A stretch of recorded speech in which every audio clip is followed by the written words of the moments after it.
Hi, I'm Joshua Caravalho, and I'm a sophomore here at ORU University.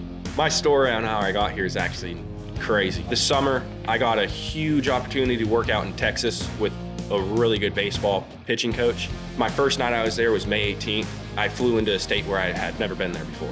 That night when I was staying in the house where I've never stayed before, I prayed and I asked God, I was like, God, give me a vision where I'm gonna be at this fall.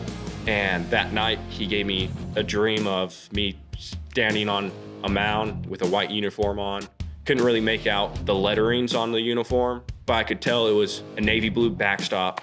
It was a turf infield and a grass outfield. And so I took that and I was like, okay, well, let's see where I'm at this fall, you know? Worked my tail off this whole summer. Put in a lot of work, gave glory to God on my ups and gave glory to God on my downs.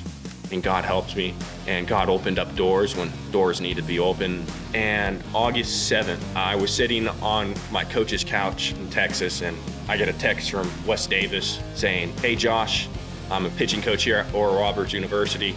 You open to talking? 3 days later, I signed my scholarship. 2 days after that, came on a visit here. I came from a junior college, and if I were to go back and tell me last year at this time, I'd be pitching at the Division I level, and I'd be here at ORU University, I'd say, okay, sure, you're funny. It's an incredible place, and I'm so glad God brought me here. For me personally, I think my biggest struggle is taking my off the field life and not letting my on the field life kind of run into that. Because there's some days where you do really good on the field, some days where you don't do so good. So for me, it's being able to walk out of the locker room and just be Josh, not be number 33, right-handed pitcher for ORU. You just gotta be yourself and understand that there's only a few things you can control in your life, and that's your attitude, your effort, and your concentration. If you really work on being able to control those three things, you can do anything in your life. I also learned from a young age that I didn't want to be one of those guys who were, oh, his identity solely in baseball, like he has an ego, because I used to be one of those guys, and I hated hearing that. So it took a long look in the mirror and saying, I don't want to be that guy. I want to be Josh. I don't want to be, oh, he's a baseball player. There are some days where it's really difficult.